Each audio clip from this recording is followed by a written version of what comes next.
Hello friends, मैं हूं आपके सामने गौरव मिगलानी। इस वीडियो में जो चैप्टर अब हम स्टार्ट करने जा रहे हैं दैट इज मार्केटिंग मिक्स। ये हमारी 12th बिजनेस स्टडीज़ का बहुत इंपॉर्टेंट टॉपिक है और बहुत इजी टॉपिक भी है। तो इसको हम देख लेते हैं। सबसे पहले हमको क्या स्टडी करना है? सबसे पहले हम ये स्टडी करेंगे कि मार्केटिंग मिक्स का क्या कॉन्सेप्ट है। ये हम टॉपिक नंबर 1 स्टडी करने वाले हैं। मार्केटिंग मिक्स का हमारा ये कॉन्सेप्ट है। ये इसके बाद हम ये स्टडी करेंगे कि मार्केटिंग मिक्स का रियलिटी में मीनिंग क्या है।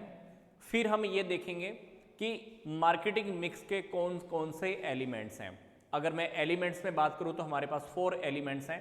इन एलिमेंट्स में हम 4 पीज की बात करने वाले हैं। बोले तो product, price, place and promotion. तो मार्केटिंग मिक्स के 4 एलिमेंट हम एक एक करके स्टडी करने वाले हैं। जैसे ही हमारे ये चारों टॉपिक्स कवर हो जाएंगे फिर हम लास्ट टॉपिक पे आ जाएंगे कि ये पब्लिक रिलेशंस क्या है। तो ये बहुत इजी चैप्टर है, तो पूरा सीक्वेंस में स्टडी करने वाले हैं।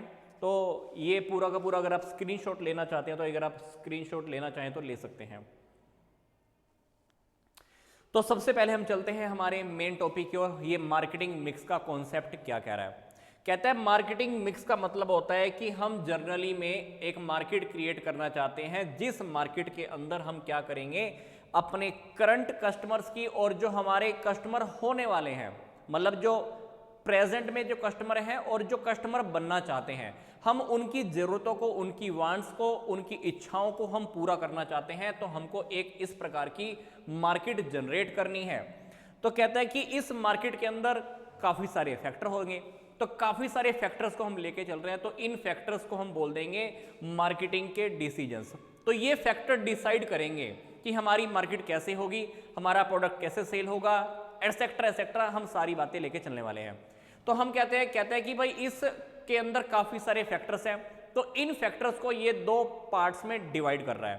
पहली बात, वो फैक्टर्स जिनको हम कंट्रोल कर सकते हैं, और 2 वो फैक्टर जिनको हम कंट्रोल नहीं कर सकते।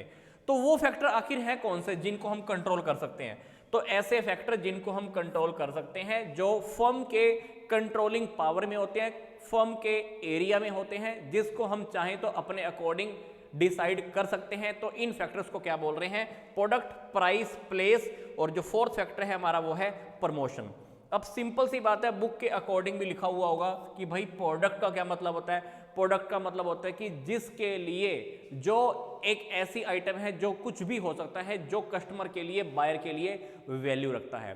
प्राइस का क्या मतलब है? जिसकी मनी में कोई ना कोई वैल्यू है, जिसके बदले में हम लगा लो कि प्रोडक्ट परचेज करते हैं और बायर पैसा पे करता है, जिसको हम मनी में मेजर करने की बात कर रहे हैं। प्लेस मतलब लोकेशन, एक ऐसी लोकेशन जिस लोकेशन से एक फर्म अपने प्रोडक्ट को कस्टमर्स को ऑफर करने वाली है, या लगा लो कि एक ऐसी जगह जहां से प्रोडक्ट कस्टमर्स को अवेलेबल होने वाला है, जहां से वो खरीद सकता है, परचेज कर सकता है। प्रमोशन की क्या बात है? प्रमोशन के अंदर मतलब यूज ऑफ कम्युनिकेशन। हम कम्युनिकेशन कैसे करेंगे, एडवर्टाइजिंग कैसे करेंगे, ये सारी बातें हम इसके अंदर लेके चलने वाले हैं। तो हमने यहाँ पर क्या देखा? हम यहाँ पर स्टडी कर रहे हैं कि भाई एक मार्केट के अंदर काफी सारे फैक्टर होते हैं, जिसके अंदर हमको काफी सारे डिसीजंस लेने होते हैं। इन डिसीजंस को हम 2 पार्ट्स में डिवाइड कर रहे हैं। वो फैक्टर जिनको हम कंट्रोल कर सकते हैं, और अब हम डिस्कस करने वाले हैं वो फैक्टर जिनको हम अपने कंट्रोल में नहीं ले सकते, बल्कि जिनके अकॉर्डिंग हमें खुद को बदलना पड़ता है। तो इन फैक्टर्स को इन्होंने क्या नाम दिया? Non controllable factors. For example, government ने पॉलिसी बना दी, क्या गवर्नमेंट को हम बदल सकते हैं? नहीं, गवर्नमेंट के अकॉर्डिंग हमें खुद को बदलना होगा। कोई टेक्नोलॉजी चेंज हो गई, मार्केट में नई टेक्नोलॉजी आ गई, तो हमें वो टेक्नोलॉजी के अकॉर्डिंग खुद को बदलना पड़ेगा। कहीं पर तूफान आ गया, आंधी आ गई, बाढ़ आ गई, या हो सकता है कि मान लो भूकंप आ गया, तो क्या कर सकते हैं? तो कुछ समस्याएं हमारे सामने ऐसी होती हैं जिनको हम कंट्रोल नहीं कर सकते। तो ऐसे फैक्टर जो हमारे कंट्रोल में नहीं है, उनको इन्होंने कह दिया नॉन कंट्रोलेबल फैक्टर्स। तो हमने अभी क्या देखा? मार्केटिंग मिक्स का क्या कॉन्सेप्ट है, और मार्केटिंग मिक्स के उस कॉन्सेप्ट के अंदर हमने ये भी देख लिया कि कौन कौन से 2 टाइप के फैक्टर हैं। पहला है कंट्रोलेबल, दूसरा नॉन कंट्रोलेबल। कंट्रोलेबल फैक्टर के अंदर इन्होंने 4 बातें कर दी: प्रोडक्ट, प्राइस, प्लेस, प्रमोशन। अब फिर से ये आपको बुक के अकॉर्डिंग बता रहे हैं कि भाई मार्केटिंग मिक्स का रियलिटी में मीनिंग होता क्या है। कहते हैं मार्केटिंग मिक्स का मतलब क्या है? Combination of the controllable factor. जो भी कंट्रोलेबल फैक्टर हम लेके चल रहे थे, प्रोडक्ट, प्राइस, प्लेस, प्रमोशन, इन चारों फैक्टरों का कॉम्बिनेशन हम इसको मार्केटिंग मिक्स में लेके चल रहे हैं। ये चारों वो फैक्टर हैं जिसका सिलेक्शन फर्म करती है, जिनके बारे में डिसीजंस एक फर्म को लेने होते हैं। तो इन डिसीजंस के कॉम्बिनेशंस को हम क्या लेके चल रहे हैं, मार्केटिंग मिक्स में लेकर चल रहे हैं। तो यहां पर इन्होंने मार्केटिंग ऑफर का आपको मीनिंग पहले भी बताया था। कहते हैं कि भाई मार्केटिंग ऑफर का मतलब क्या है। मार्केटिंग ऑफर का मतलब होता है कि मार्केटिंग के बारे में जो भी हमको डिसीजंस लेने हैं, है ना। तो मार्केटिंग के बारे में जो भी डिसीजंस लेने हैं, तो वो डिसीजंस हमको प्रोडक्ट, प्राइस, प्लेस, प्रमोशन, इन सब के बारे में लेने होते हैं। मैं आपको फिर से रिकैप करा रहा हूं। कंट्रोलेबल फैक्टर 4 है, प्रोडक्ट, प्राइस, प्लेस, प्रमोशन। और जो नॉन कंट्रोलेबल फैक्टर हैं, जिसके अंदर आंधी, तूफान, बाढ़, गवर्नमेंट की पॉलिसीज हो गई, अर्थक्वेक हो गया, ये सारी बातें आ रही हैं। बट मार्केटिंग मिक्स का हमने यहां पर क्या मीनिंग स्टडी किया, जो हमारे कंट्रोलेबल फैक्टर्स हैं, यस, कंट्रोलेबल फैक्टर्स कह लीजिए या वेरिएबल्स कह लीजिए, इन सब का कॉम्बिनेशन जिसको एक फर्म सिलेक्ट करती है, जिसके अकॉर्डिंग हम मार्केटिंग के डिसीजंस ले पाते हैं। यस, यहां पे मार्केट ऑफर का क्या मतलब है, मार्केटिंग डिसीजंस। तो इन फैक्टर्स के बेस पर ही हम क्या लेते हैं, अपने मार्केटिंग के डिसीजंस लेते हैं। तो यहां पर हमने क्या स्टडी कर लिया, मार्केटिंग मिक्स का एक सिंपल सा मीनिंग। अब हम चलते हैं हमारे नेक्स्ट टॉपिक की ओर। कहता है कि भाई मार्केटिंग मिक्स के कौन कौन से एलिमेंट होते हैं। ये टॉपिक अभी तो हमने स्टडी किया 4P। 4Ps कौन से हैं, प्रोडक्ट, प्राइस, प्लेस, प्रमोशन। इन चारों टॉपिक के बारे में हम बारी बारी से स्टडी करने वाले हैं। जो सबसे लंबा टॉपिक है वो हमारा प्रोडक्ट का है, थोड़ा सा टाइम लगाता है बट बहुत ईजी है। उसके बाद प्राइस, प्लेस, प्रमोशन, ये 3 टॉपिक ऐसे हैं जो जल्दी शुरू होंगे और जल्दी ही खत्म भी होने वाले हैं। बट हम फर्स्ट टॉपिक की ओर चलने वाले हैं, जो है हमारा प्रोडक्ट। तो प्रोडक्ट का टॉपिक स्टार्ट करने से पहले आपको मैं एक बार फिर से रिवाइज करा देता हूं कि ये मार्केटिंग मिक्स का हमारा पहला एलिमेंट है। ये देखो, ये हमारा मार्केटिंग मिक्स का पहला एलिमेंट है प्रोडक्ट। तो ये मैंने यहां पर भी लिखा हुआ है, this is the first element of the marketing mix. तो प्रोडक्ट हमारा पहला टॉपिक है अभी। तो प्रोडक्ट के टॉपिक के अंदर हम क्या क्या स्टडी करेंगे, प्रोडक्ट का क्या मीनिंग है, प्रोडक्ट से हमें कौन कौन से सेटिस्फैक्शंस रिसीव होती हैं। तीसरी बात, प्रोडक्ट का एट्रीब्यूट्स कॉन्सेप्ट क्या है, बहुत सिंपल सा टॉपिक है, नॉर्मल सी सिंपल सी लैंग्वेज में स्टडी करने वाले हैं। फिर हम देखेंगे कि प्रोडक्ट को लेकर हमें कौन कौन से डिसीजन लेने पड़ते हैं। इस टॉपिक को मैं नाम देता हूं BPL, yes, branding, packaging, labelling. तो इसको आप शॉर्टकट में याद रख लो, BPL। तो यहां पर इंपॉर्टेंट डिसीजन है जो प्रोडक्ट को लेकर होते हैं, ब्रांडिंग, पैकेजिंग एंड लेबलिंग। ये तीनों टॉपिक आगे प्रोडक्ट के टॉपिक के हेड के अंडर में ही है। तो सबसे पहले हमारा टॉपिक कौन सा है, प्रोडक्ट का मीनिंग क्या है। तो प्रोडक्ट का मतलब क्या होता है भाई, मान लो एक फैक्ट्री है, एक फैक्ट्री क्या बनाती है, जींस बनाती है। एक फैक्ट्री क्या बनाती है, जींस बनाती है, ये शर्ट्स बनाती है। तो उस फैक्ट्री के लिए प्रोडक्ट क्या हुआ, गुड्स क्या हुई, शर्ट या जींस। अब एक कोई कंपनी है जो ट्रांसपोर्ट का बिजनेस करती है, जो लोगों का गुड्स एक जगह से दूसरी जगह छोड़कर आती है, तो वो जो ट्रांसपोर्ट की जो सर्विसेज दे रही है उसके लिए वो प्रोडक्ट है। या बैंकिंग कंपनीज क्या करती है, बैंक क्या करते हैं, आपको लॉकर की फैसिलिटी देते हैं, सेविंग अकाउंट की फैसिलिटी देते हैं। तो ये बैंक्स जो आपको सर्विसेज देते हैं, ये बैंक के लिए प्रोडक्ट है। इंश्योरेंस कंपनी आपको इंश्योरेंस देती है, तो ये इंश्योरेंस कंपनी के लिए इंश्योरेंस देना उनका एक प्रोडक्ट है। तो प्रोडक्ट किसी भी फॉर्म में हो सकता है, वो टेंजिबल फॉर्म में भी हो सकता है, इनटेंजिबल फॉर्म में भी हो सकता है। मतलब प्रोडक्ट गुड्स की फॉर्म में भी हो सकता है, जिसको हम टच भी कर सकते हैं, देख भी सकते हैं, और वही प्रोडक्ट सर्विसेज की फॉर्म में भी हो सकता है। अब कहता है कि भाई प्रोडक्ट की कोई ना कोई वैल्यू तो होती ही है, और ये प्रोडक्ट को हम क्या करते हैं, इस प्रोडक्ट को हम मार्केट में ऑफर करते हैं सेल करने के लिए।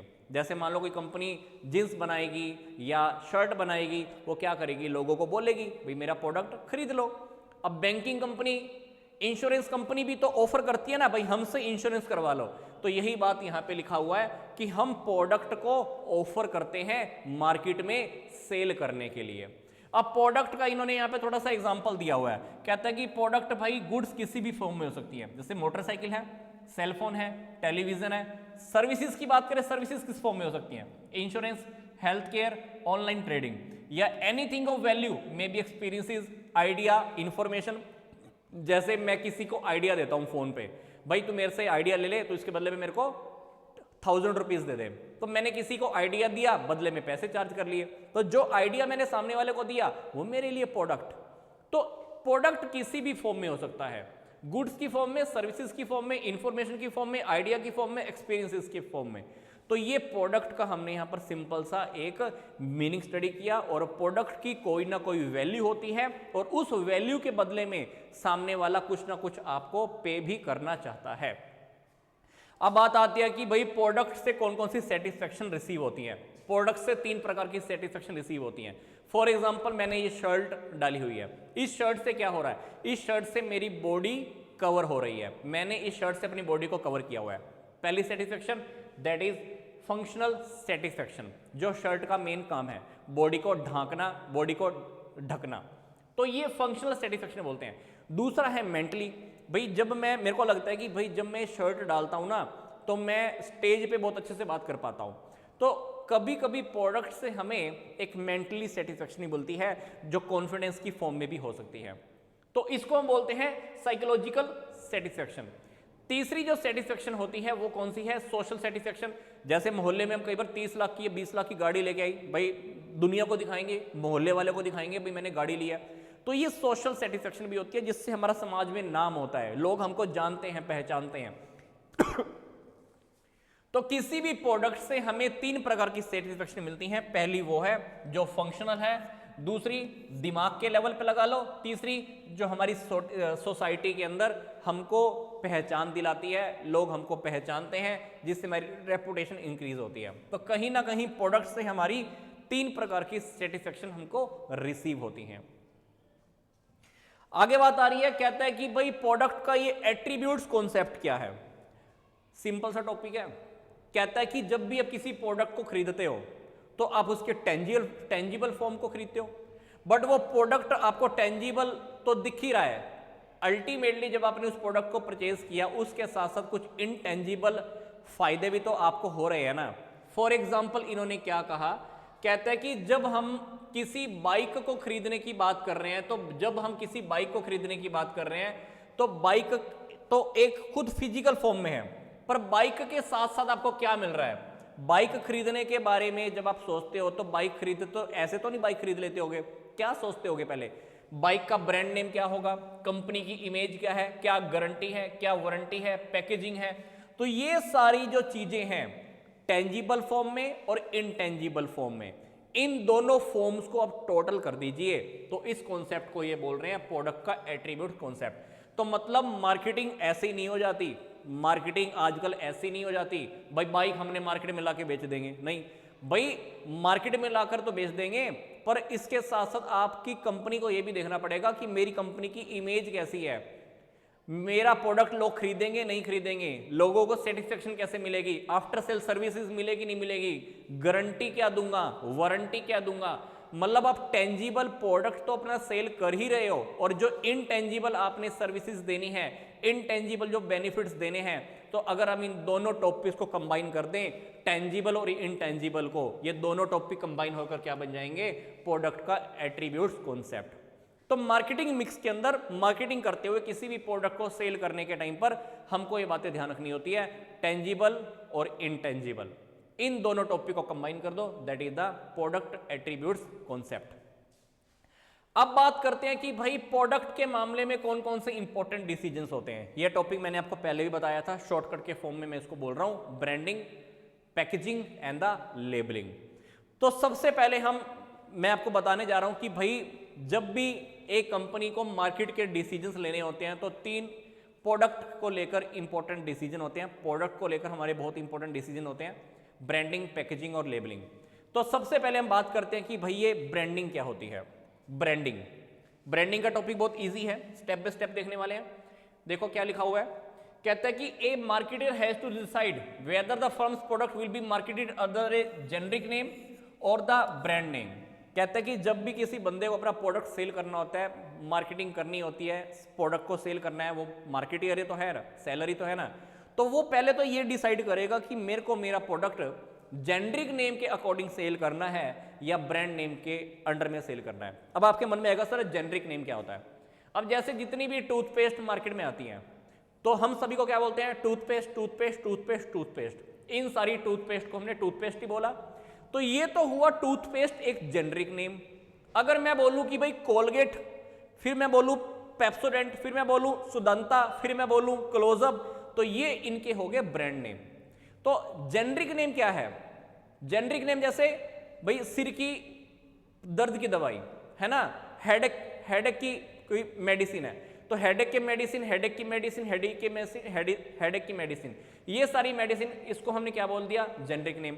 पर वही मेडिसिन अगर किसी कंपनी के नेम के अंडर में काम करे, जैसे ए कंपनी की सिर के दर्द की दवाई, बी कंपनी की सिर के दर्द की दवाई, तो ये हो गया अभी ब्रांड नेम के अंडर में। तो कहने का मतलब क्या है कि ब्रांडिंग हम क्यों डिसाइड कर रहे हैं कि ब्रांडिंग के अंदर एक मार्केटियर या प्रोडक्ट को बेचने वाला पहले ये देखता है कि मेरे को प्रोडक्ट जेनरिक नेम के अकॉर्डिंग सेल करना है या ब्रांड नेम के अकॉर्डिंग सेल करना है।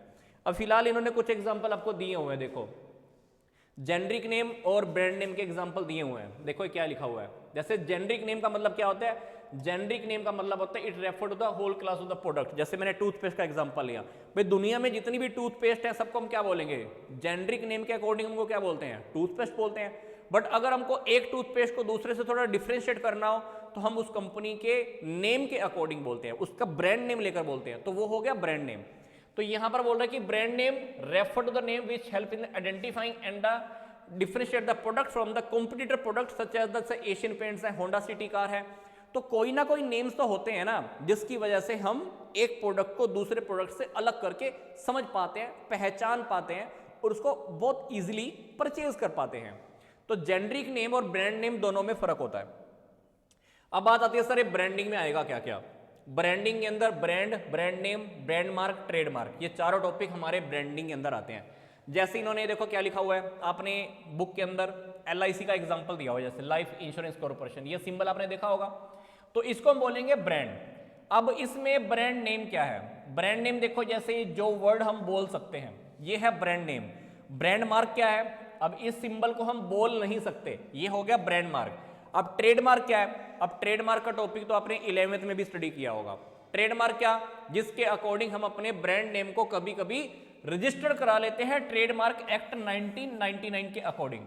1999 जो गवर्नमेंट इंडिया का जो एक्ट है उसके अकॉर्डिंग हम अपने ब्रांड नेम को क्या करा लेते हैं, रजिस्टर करा लेते हैं, तो उसको हम क्या बोल देते हैं, ट्रेडमार्क बोल देते हैं। अब यहां पर समझने वाली बात यह है, ये तो हो गया ब्रांड, ये हो गया ब्रांड नेम जिसको हम बोल सकते हैं, ये हो गया ब्रांड मार्क जिसको हम बोल नहीं सकते। ट्रेडमार्क क्या हो गया, एक रजिस्ट्रेशन जो हमने किसका करा लिया है, ब्रांड का करा लिया है। अब यही बातें इन्होंने थोड़ी सी नीचे डिफाइन की हुई है, देखो ध्यान से। देखो ब्रांड क्या है, ब्रांड रियलिटी में क्या है, एक टर्म है, नेम है, साइन है, सिंबल है, डिजाइन है और सम कॉम्बिनेशन ऑफ देम जिसको हम आइडेंटिफाई कर सकते हैं, जिसकी वजह से हम प्रोडक्ट को आइडेंटिफाई कर सकते हैं।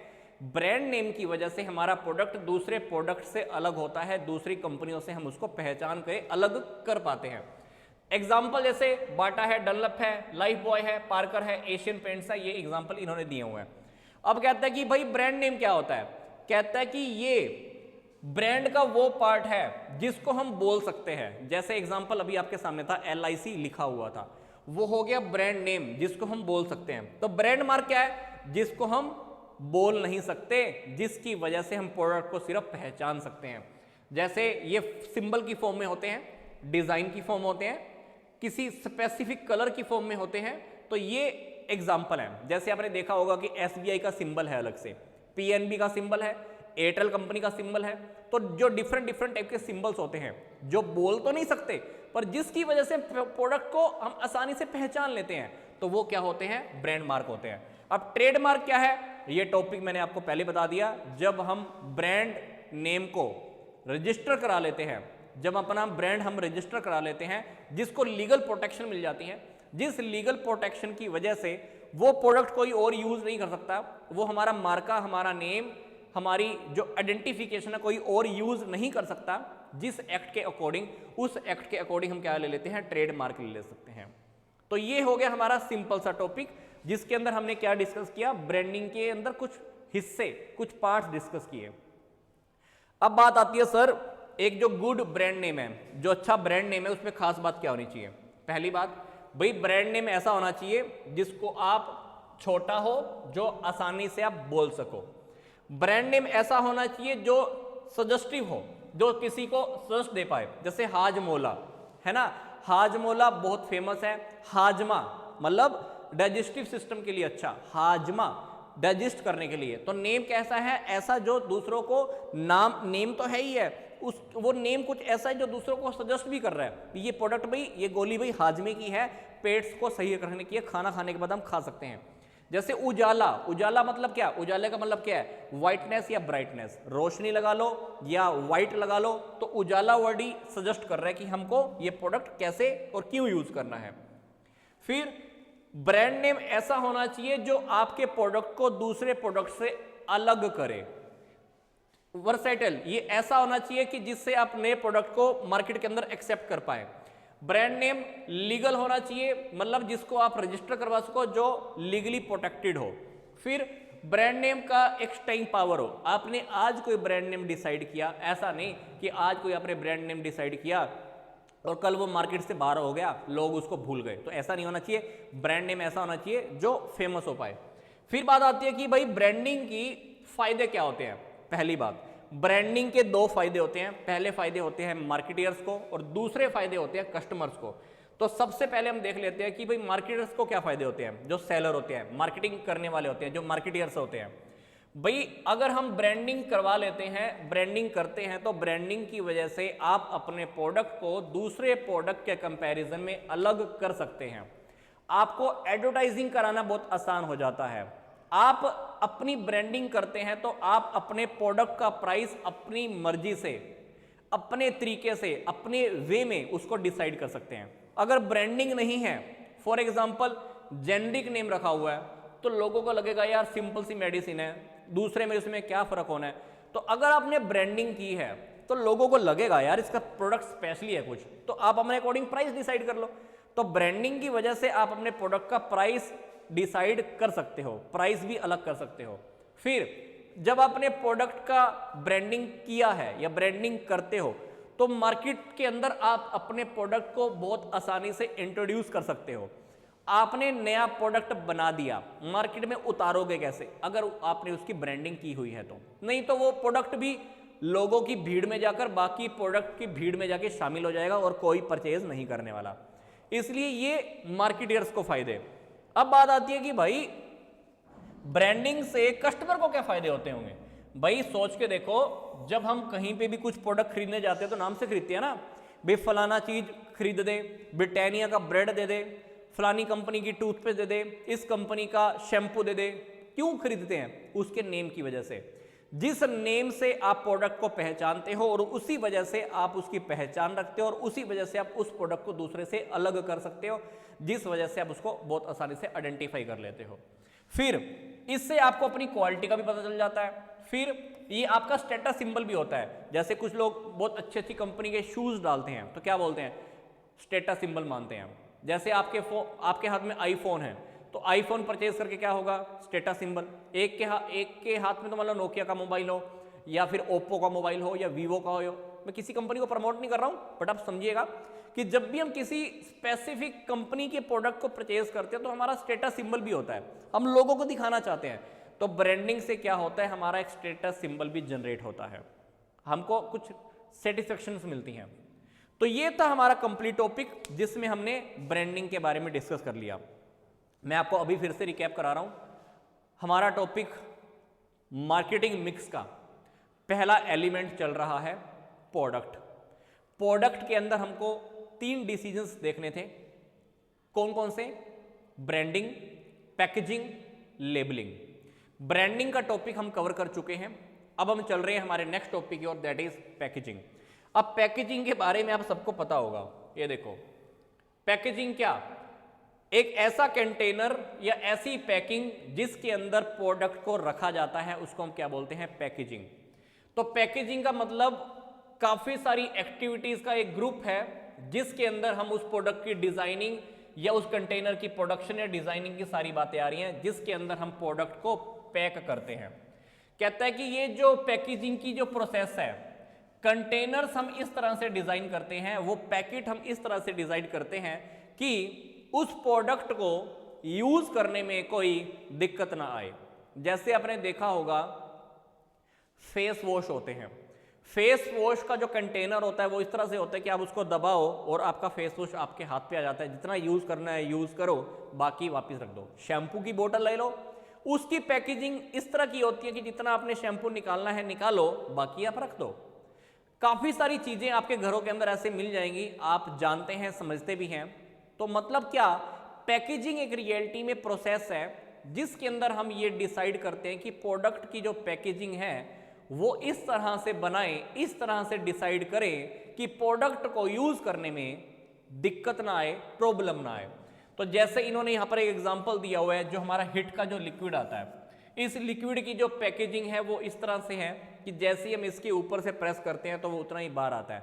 देखा हुआ है ना, मच्छर मारने का इतना लंबा सा लिक्विड की बोतल आती है, उसको ऊपर से उसकी नोब को हम प्रेस करते हैं और वो स्प्रे हो जाता है, जहां पे मच्छर होते हैं वो भाग जाते हैं। तो वो पैकेजिंग का ही एग्जांपल है कि हमने उसकी पैकेजिंग इतनी अच्छी तरीके से यूज की हुई है, जितना यूज करना है कर लो, बाकी रख दो, वेस्ट नहीं होगा। तो ये पैकेजिंग के अंदर बात आती है। अब पैकेजिंग की इंपॉर्टेंस क्या है भाई, पैकेजिंग से अगर आपने पैकेजिंग अच्छे से की हुई है तो इससे आपकी स्टैंडर्ड्स राइज होते हैं, हेल्थ के लिए भी अच्छा है ना। दूसरी बात, सेल्फ सर्विस आउटलेट्स हैं।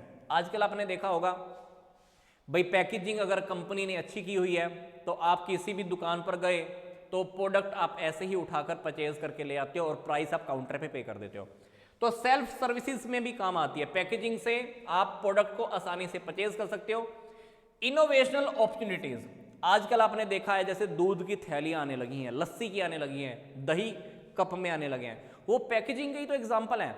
वो इन्होंने ऐसी ऐसी फैसिलिटीज दे दी हैं कि आप उस प्रोडक्ट को बहुत आसानी से कैरी कर सकते हो, लेके जा सकते हो, अच्छे से आराम से यूज कर सकते हो। तो पैकेजिंग से अल्टीमेटली बहुत फायदे होते हैं। अगली बात कहते हैं कि भाई पैकेजिंग से क्या होगा, पैकेजिंग कुछ कंपनीज क्या करती है, तरीके से करती हैं। जैसे आपने देखा होगा कोल्ड ड्रिंक की बोटल्स के कलर आपने देखे होंगे, या कोल्ड ड्रिंक की आपने पैकेजिंग देखी होगी, तो हर कंपनी की जो पैकिंग करने का स्टाइल है वो अलग अलग है। तो पैकेजिंग की वजह से एक कंपनी अपने प्रोडक्ट को दूसरी कंपनी से अलग कर सकती है और उसकी पहचान भी जनरेट होती है, रिकॉग्नाइज आप आसानी से कर सकते हो। अब कहते हैं कि पैकेजिंग के फंक्शन क्या होते हैं भाई, पैकेजिंग से आप प्रोडक्ट को बहुत आसानी से आइडेंटिफाई कर सकते हो, प्रोडक्ट को प्रोटेक्शन मिलती है, प्रोडक्ट को लेकर जाना लेकर आना बहुत आसान हो जाता है। पैकेजिंग से ही आपका प्रोडक्ट का प्रमोशन भी होता है ना, क्योंकि प्रोडक्ट के ऊपर पैकेजिंग की फॉर्म में काफ़ी सारी चीज़ें भी लिखी होती हैं, कंपनी का नेम भी लिखा होता है, ब्रांड नेम भी लिखा होता है। तो पैकेजिंग से बहुत सारे आपके प्रमोशन भी हो जाते हैं। अब ये एग्जांपल देखो, इन्होंने पैकेजिंग के लेवल का टॉपिक दिया हुआ है। कहता है पैकेजिंग के लेवल कौन से होते हैं, यहां पर देखो प्राइमरी लेवल, सेकेंडरी लेवल और ट्रांसपोर्टेशन पैकेजिंग। अच्छा देखो, इन्होंने यहाँ पे कोलगेट का एग्जांपल दिया, बुक में ही दिया हुआ है, बुक के अकॉर्डिंग मैं टीच कर रहा हूं। तो इन्होंने क्या किया, अभी कोलगेट जब भाई जिस ट्यूब में से हम कोलगेट निकालते हैं तो उसको इन्होंने बोल दिया प्राइमरी पैकेजिंग। अब वही जो ट्यूब होती है जिसके अंदर टूथपेस्ट होती है, उसी ट्यूब को अगर हम उसकी डिब्बी में, उसके जो कंटेनर में अगर डाल दें तो उसको उन्होंने क्या बोल दिया, सेकेंडरी पैकेजिंग। अब इस तरह की काफी सारी टूथपेस्ट अगर मैंने एक कंटेनर में पैक कर दी, मान लीजिए इस तरह की 50 टूथपेस्ट मैंने एक बॉक्स में डाल दी, एक बॉक्स के अंदर, है ना, तो इसको इन्होंने क्या बोल दिया, ट्रांसपोर्टेशन पैकेजिंग। तो ये फर्स्ट लेवल की पैकेजिंग है बोले तो इन्होंने इसको बोल दिया प्राइमरी पैकेजिंग, ये सेकेंडरी पैकेजिंग, और ये जो बहुत सारी टूथपेस्ट इन्होंने कार्टून में पैक कर दी तो इसको बोल दिया इन्होंने ट्रांसपोर्टेशन पैकेजिंग। अब कहता है कि प्राइमरी पैकेजिंग से क्या होगा, इट रेफर द प्रोडक्ट का इमीडिएट कंटेनर, प्रोडक्ट हमने डायरेक्ट जिस कंटेनर में अभी तक डाला है उसको इन्होंने बोल दिया प्राइमरी पैकेजिंग। तो ये आई थिंक टॉपिक आप स्टडी कर पाओगे, इसको ज़्यादा डिटेल में आई थिंक जाने की नीड नहीं है। जैसे ट्रांसपोर्टेशन पैकेजिंग का क्यों किया हमने, क्या कि प्रोडक्ट को हम बहुत आसानी से ट्रांसपोर्ट कर पाएं, एक जगह से दूसरी जगह पर लेके जा पाएं, प्रोडक्ट रास्ते में खराब नहीं होगा, कैरी करने में इजी हो जाएगा, है ना, गाड़ी में से माल उतारने में इजी हो जाएगा। तो ये ट्रांसपोर्ट पैकेजिंग होती होगी। आगे देखिए, अब हमारा जो नेक्स्ट टॉपिक है, हमारा टॉपिक मैं फिर से आपको रिकैप करा रहा हूं, हमारा टॉपिक प्रोडक्ट का चल रहा है। प्रोडक्ट के अंदर हम ब्रांडिंग डिस्कस कर चुके हैं, पैकेजिंग हमने अभी डिस्कस किया। अब हम चल रहे हैं हमारे थर्ड टॉपिक की ओर, दैट इज लेबलिंग। तो प्रोडक्ट का जो थर्ड इंपॉर्टेंट डिसीजन है वो है हमारा लेबलिंग का। आपने इस तरह से लेबल देखे होंगे, ये देखो लेबल का एग्जांपल मैंने दिया हुआ है। इस लेबल पे क्या, इस लेबल्स के ऊपर क्या होता है, प्रोडक्ट के बारे में काफी सारी इंफॉर्मेशन लिखी होती है। क्या एक्सपायरी डेट होगा, कब बनाया है, कौन कौन से इसके अंदर हमने छोटा छोटा कंटेंट क्या क्या हमने इसके अंदर इंक्लूड किया हुआ है, इसके अंदर क्या है, प्रिकॉशन क्या है, सारी बातें लिखी होती हैं लेबल के अंदर। तो लेबल लगाना कुछ प्रोडक्ट के ऊपर तो गवर्नमेंट के अकॉर्डिंग बहुत मैंडेटरी है, लगाना ही पड़ता है। तो अल्टीमेटली जो हम टॉपिक अब स्टडी करने वाले हैं वो क्या स्टडी करने वाले हैं, लेबलिंग। एग्जांपल मैंने आपको दिखा दिए हैं, थ्योरी फॉर्म में देख लेते हैं। लेबलिंग मतलब क्या, ये एक रियलिटी में एक सिंपल सी बुक की नॉलेज के अकॉर्डिंग एक प्रोसेस है जिसके अंदर हम लेबल रेडी करते हैं। लेबल के अंदर काफी सारी इंफॉर्मेशन होती है, प्रोडक्ट के बारे में भी होती है, और प्रोडक्ट किसने बनाया है उसके बारे में भी होती है, प्रोडक्ट की मार्केटिंग किसने की है इसके बारे में भी होती है। प्रोडक्ट किसी सील की फॉर्म में हो सकती है, एक कवर की फॉर्म में हो सकती है, जैसे इन्होंने एग्जांपल लिखा हुआ है कि जैसे भी मेडिसिन होती है, मेडिसिन के ऊपर पूरा का पूरा लिखा होता है, मेडिसिन के ऊपर पूरा का पूरा लेबल होता है, तो वही लेबल इन्होंने लेबल की फॉर्म में दिया हुआ है। तो लेबल क्या करता है, आपको सारी की सारी इंफॉर्मेशन देता है प्रोडक्ट के बारे में। अब कहता है कि लेबल के क्या फंक्शंस होते हैं, अरे लेबल के बहुत सारे फंक्शंस हैं, आप खुद ही समझ जाओगे।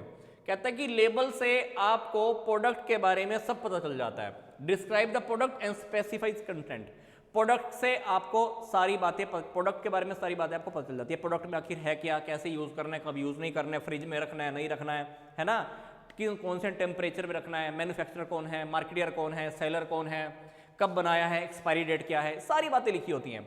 दूसरी बात, identification of the brand and the product and the brand, तो लेबलिंग से हमें प्रोडक्ट के बारे में उसकी आइडेंटिफिकेशन भी जाती है और हमको ब्रांड के बारे में भी पता लग जाता है। ग्रेडिंग प्रोडक्ट, कभी कभी ना एक कंपनी डिफरेंट टाइप के प्रोडक्ट निकालती है, तो लेबल से हमको पता चल जाता है कि प्रोडक्ट हमारा अच्छी क्वालिटी का है, मीडियम क्वालिटी का है, लो क्वालिटी का है, कौन कौन सी क्वालिटी का है, तो इस तरह से हमको पता चल जाता है ना। जैसे इन्होंने लिखा हुआ है, देखो हिंदुस्तान अनलीवर लिमिटेड, ये कंपनी यूनिलीवर लिमिटेड क्या है, 3 प्रकार की चाय बनाती है, और डिफरेंशिएट करने के लिए इन्होंने क्या किया हुआ है, ग्रीन, रेड और येलो कलर के लेबल लगाए हुए हैं। भाई जिसकी क्वालिटी अच्छी होती होगी तो मान लो उसको ग्रीन लगा दिया, फिर रेड लगा दिया, फिर येलो लगा दिया। भाई कोई कंपनी अपने प्रोडक्ट को डिफरेंशिएट करने के लिए लेबल भी अलग अलग कलर के बना देती होगी, तो लेबल की वजह से आप अपने प्रोडक्ट की ग्रेडिंग कर सकते हो। फिर बात आती है कि भाई लेबल से क्या होता होगा, लेबल से आप अपने प्रोडक्ट को प्रमोट भी कर सकते हो, क्योंकि लेबल के ऊपर कंपनी का नाम नूम सब लिखा होता है, तो लेबल से आपकी प्रोडक्ट की प्रमोशन भी हो जाती है। और लेबल अगर आपका अट्रैक्टिव है तो आपका प्रोडक्ट बहुत जल्दी लोग खरीद भी लेते हैं। तो लेबल के ऊपर कभी कभी लिखा भी होता है डिस्काउंट वगैरह, ये वो सारी बातें, तो लेबल की वजह से आपका प्रोडक्ट अट्रैक्टिव होता है और कभी कभी लोग आपके प्रोडक्ट को जल्दी खरीद भी लेते हैं। फिर अगली बात, लेबल से हमने इंफॉर्मेशन मिलती है जो कानून ने बोली है, क्योंकि कुछ इंफॉर्मेशन ऐसी है जो गवर्नमेंट ने बोला है कि भाई लेबल के ऊपर ये फलानी फलानी बातें, ये वाली बातें लिखनी बहुत जरूरी है। तो लेबल से हमें लो बोले तो कानून ने जो बातें निर्धारित की हैं वो बातें भी हमें लिखी हुई मिल जाती हैं। जैसे आपने देखा होगा सिगरेट के पैकेट पे लिखा होता है, दारू के ऊपर लिखा होता है कि भाई ये सेहत के लिए हानिकारक है, आपको यूज नहीं कर रहा है, it the injuries to health, ये सारी बातें लिखी होती हैं। तो जो कानून ने जो बातें निर्धारित करनी की हैं, सावधानियां बरतने के लिए कहा है, ये सारी बातें आपको लेबल के ऊपर मिल जाती हैं। तो ये हमारा टॉपिक लेबलिंग का कंप्लीट हुआ। चैप्टर में आपको फिर से रिकैप करा रहा हूं, ध्यान से देखिए। इस चैप्टर के अंदर हम कहां से कहां घूमते हुए चल रहे हैं। इस चैप्टर के अंदर हमने यहां तक का टॉपिक स्टडी कर लिया है, अब तक यहां तक का टॉपिक हमने कवर कर लिया है। सबसे पहले हमने मार्केटिंग मिक्स स्टडी किया था। मार्केटिंग मिक्स का क्या मीनिंग है, मार्केटिंग मिक्स के 4 एलिमेंट हैं, product, price, place, promotion. But अभी तक हमने प्रोडक्ट का ही टॉपिक कवर किया है। प्रोडक्ट का हमने सबसे पहले मीनिंग देखा था, प्रोडक्ट से हमें कौन कौन सी सेटिस्फेक्शन रिसीव होती है, 3 प्रकार की सेटिस्फेक्शन थी। देन हमने देखा कि प्रोडक्ट के एट्रीब्यूट्स कॉन्सेप्ट में क्या था, भाई टेंजिबल और इनटेंजिबल दोनों बातों को अगर मैं टोटल कर दूं तो वो क्या बन गया, प्रोडक्ट का एट्रीब्यूट्स कॉन्सेप्ट। फिर कहता है कि प्रोडक्ट को लेकर कौन से इंपॉर्टेंट डिसीजंस होते हैं, ब्रांडिंग, पैकेजिंग, लेबलिंग। अब ब्रांडिंग के अंदर हमने ब्रांड नेम क्या होता है, ब्रांड मार्क क्या होता है, ट्रेडमार्क क्या होता है, ये सारी बातें हमने देख ली। फिर सिंपल सी बातें, ब्रांडिंग के क्या मीनिंग है, क्या फीचर है, क्या इंपॉर्टेंस है। फिर पैकेजिंग क्या होती है, पैकेजिंग की क्या इंपॉर्टेंस है, क्या फंक्शन है। लेबलिंग, लेबलिंग का क्या मीनिंग है, क्या फीचर्स है और क्या फंक्शंस है। तो अल्टीमेटली हमने अब तक प्रोडक्ट तक का टॉपिक कवर कर लिया है। तो नेक्स्ट वीडियो के अंदर हम कौन सा टॉपिक कवर करने वाले हैं, जो हमारा मार्केटिंग मिक्स का सेकंड एलिमेंट है, यहां से हम स्टार्ट करेंगे। सेकंड एलिमेंट, थर्ड और फोर्थ, उसके बाद हम लास्ट में चैप्टर को कवर करने वाले हैं पब्लिक रिलेशंस के साथ। तो चैप्टर बहुत सिंपल है, इजी है, तो आप स्ट्रेटेजी बनाकर स्टडी कीजिए बहुत इजी वे में। तो मिलता हूं मैं आपको नेक्स्ट वीडियो में।